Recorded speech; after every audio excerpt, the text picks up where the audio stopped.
आज मैं कुकीज़ बना रही हूँ। इसके लिए मैंने 100 ग्राम्स मैंने बटर लिया था, रूम टेम्परेचर पे रख लिया था। मैंने एक्चुअली फ्रिज में रखी थी, बहुत हार्ड हो गया था। फिर मैंने रूम टेम्परेचर पे रखा। उसके बाद मैं इसको हैंड मिक्सर से अच्छे से मिक्स किया। उसके बाद जब वो बहुत अच्छे फ्लफ़ी हो जाए ना, तब शुगर चीनी को पाउडर में आप बना लीजिए। चीनी को आप मिक्सर ग्राइंडर में जिस तरह से मैंने बनाया था उस तरह से आप अगर पीस के रखते हैं तो ठीक है, नहीं तो आप खुद से पीस लीजिए और फिर उसको मिक्स कीजिए बटर में। और फिर चीनी और बटर को भी इस तरह मिलाइए कि सेम लाइक आपको ऐसा लगेगा जैसे क्रीम केक पे जो हम आइसिंग करते हैं क्रीम से, उस तरह का फॉर्म में आ जाएगा। बहुत ही अच्छे से आप हैंड मिक्सर से ही बना सकते हैं। उसके लिए आपको मिक्सर मशीन की ज़रूरत नहीं पड़ती है। फिर थोड़ा सा मेहनत तो लगेगा, बट आप उसे बना सकते हैं। उसको बहुत अच्छे से मिक्स करते रहिए। इस तरह से 5 मिनट्स ऑलमोस्ट या 7-10 मिनट्स ऑलमोस्ट विस्क कीजिएगा तो बहुत अच्छे फ्लफ़ी बन जाएगा, वो बहुत ही सॉफ्ट हो जाएगा। उसके बाद आप अगर गेहूं का आटा या रागी, मैं मल्टीग्रेन आटे से बना रही हूँ, जो मैं घर में खुद से रेडी करती हूँ, जैसे जौ का आटा, बाजरा आटा, रागी आटा, सोयाबीन का आटा, ये सभी को मिक्स करके मैं रखती हूँ, जिससे कि मैं चपाती भी खाती हूँ। मैं आज उसी से बना रही हूँ।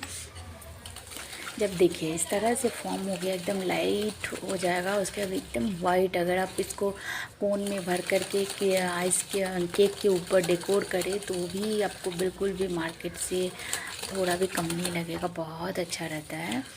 उसके बाद इसी फॉर्म में आने के बाद मैं मल्टीग्रेन आटा मिक्स की थी।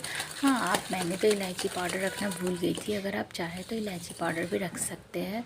आपको जिस भी फ्लेवर का बिस्किट पसंद है, आप इसमें वनीला एसेंस डाल सकते हैं, चॉकलेट का फ्लेवर डाल सकते हैं, ऑरेंज फ्लेवर डाल सकते हैं। किसी भी फ्लेवर का आपको चाहिए वो आप इसी समय मिक्स कर दीजिए। उसके बाद इसमें baking powder half table spoon रखिएगा।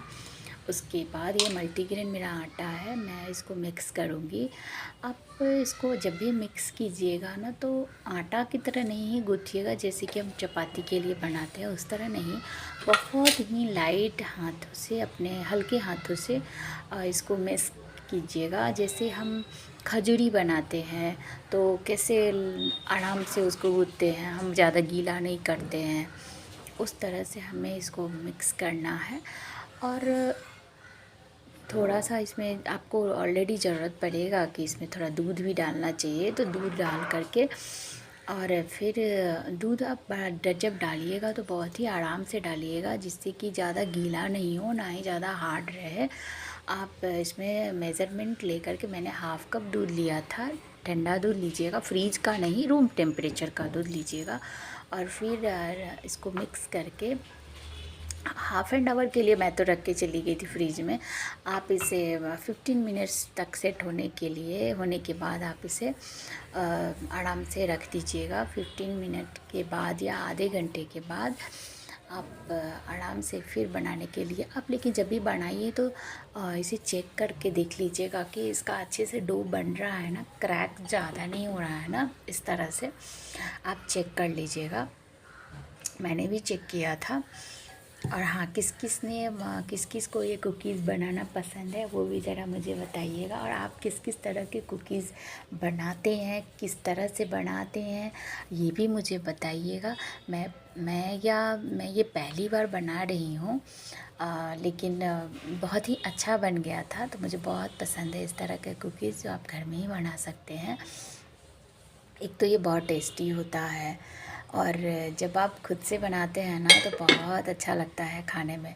मैं एक्चुअली इसे थोड़ी देर के लिए तो यहीं पे छोड़ दिया था, बट आप इसे तुरंत आप फ्रिज में भी रख सकते हैं। लेकिन आप 10 मिनट के बाद आप इसे, हाँ मैं तो ओवन में बनाई थी, बट आप इसे एयर फ्रायर में बना सकते हैं, आप इसे कढ़ाई में बना सकते हैं। कढ़ाई में बनाने के लिए ना आपको मोटी तले की कढ़ाई ले लीजिएगा जिसमें आप सब्ज़ी बनाते हैं, या कुकर में भी बना सकते हैं। कुकर में भी पहले नमक डाल दीजिएगा बेस में, उसके बाद उस पे स्टैंड डाल करके और फिर एक प्लेट ले लीजिएगा, और वो प्लेट ऐसा लीजिएगा ना जिसमें ज़्यादा हीट होने पर ख़राब हो नहीं हो, वैसा स्टील का प्लेट ले लीजिएगा। उसके बाद उस प्लेट को ग्रीस कर लीजिएगा। और हाँ, आपको मैं एक बात बताती हूँ, आपके पास अगर बटर पेपर नहीं है ना, तो जो हम A4 शीट होता है ना, A4 शीट को भी हम तेल से ऑयल से ग्रीस कर देंगे और उसको भी हम यूज कर सकते हैं। फिर उसमें आप गोल गोल बना करके, और जब मैं आधे घंटे के बाद फ्रिज से निकाल करके लेकर आई, तो ये थोड़ा सा हार्ड था उस समय। लेकिन मैं तो आपको बताई, जैसा कि मैं पहली बार बना रही, तो मुझे भी कोई आइडिया नहीं था कि ये कैसे रहेगा। तो मैं तो इसी तरह बनाने लग गई थी कि मे बी ऐसे ही रहेगा, लेकिन नहीं, ये जब मैं बनाते बनाते थोड़ा टाइम लग गया ना बनाने में, तो ये अपने आप से ना सॉफ्ट हो गया, जिससे कि मैं इजीली उसको गोल बना करके और मैं इसका डिज़ाइन भी दे पा रही थी। ये मैंने फ़र्स्ट बनाया, थोड़ा सा टूट रहा था स्टार्टिंग में, बट वो धीरे धीरे करके ना बनने लग गया था। जैसे एक प्लेट मैंने बना लिया था, एक प्लेट के बाद दूसरा प्लेट जब मैंने रेडी किया ना, उस समय बहुत ही अच्छा सा डो हो गया था उस समय, और वो बहुत ईज़िली गोल बन रहा था, और मैं इसको डिज़ाइन भी बहुत ही ईज़िली दे पा रही थी। अभी तो मैं फट रहा था साइड से, तो मैं इसको चिपका भी रही थी साइड साइड से कि कहीं बेक होने के बाद ज़्यादा वो फैल नहीं जाए इस तरह से। तो हाँ, मेरे पास ना एक लकड़ी का वो है डिज़ाइन इस तरह का, देखिए।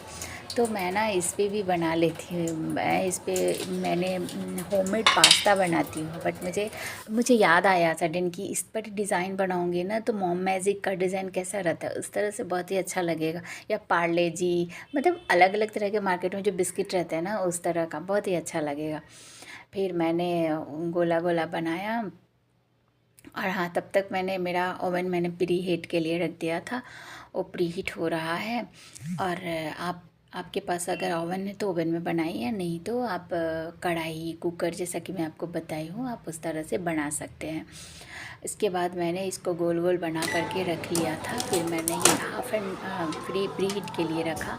प्री हीट करने के बाद मैं 15 मिनट्स के लिए इसको ओवन में बेक करने के लिए रख दिया था। 15 मिनट्स के बाद मैंने देखा कि थोड़ा सा ना वाइट वाइट दिख रहा था, तो मैंने इसको फिर से 5 मिनट्स के लिए रखा था। 180 डिग्री पे मैंने रखा था पहले, नहीं 160 पे रखा था मैंने। अभी सेकेंड टाइम जब मैं डाल रही तो 180 पे डाला, ताकि वो बाहर से भी ना ब्राउन दिखने लगे। मैंने 5 मिनट्स फिर से हुआ, अब तब वो निकाला ना, तो वो बहुत ही अच्छा हो गया था। और हाँ, अगर आपको मैंने जैसा कि बताया, आप बहुत सी चीज़ डाल करके भी बना सकते, तो मेरा भी मन किया मैं थोड़ा सा ड्राई फ्रूट्स डाल के देखती हूँ। फिर मैंने थोड़ा सा बादाम को क्रश किया और उसको फाइनली चॉप कर लिया था चाकू से। मैंने उसके बाद इसको मिक्स किया। अब देखिए, अब इसका जो डो है ना, इस समय तक वो बहुत ही रूम टेम्परेचर हो गया था, जिसकी वजह से बहुत ही सॉफ्ट हो गया था। अब मैं इसको ईज़िली गोले बना रही थी, और आराम से डिज़ाइन भी बन जा रहा था। फिर मैंने सेकेंड टाइम गोला बना करके उसके बाद डाला, तो मैंने इस समय ना 18 मिनट्स के लिए और 170 डिग्रीज़ पर मैंने प्री ओवन में बेक करने के लिए रखा। और ये बेक करने के बाद आप मानेंगे नहीं, इतना टेस्टी लग रहा था खाने में। एक तो आप अपने अकॉर्डिंग स्वीट्स डाल सकते हैं, ज़्यादा कम, जैगरी डाल सकते हैं, फ्लेवर बना सकते हैं, किसी भी तरह का फ्लेवर आप बना सकते हैं, डिज़ाइन अलग अलग बना सकते हैं। मैं अगली बार स्टार डिज़ाइन या अलग अलग तरह के डिज़ाइन की बनाऊंगी।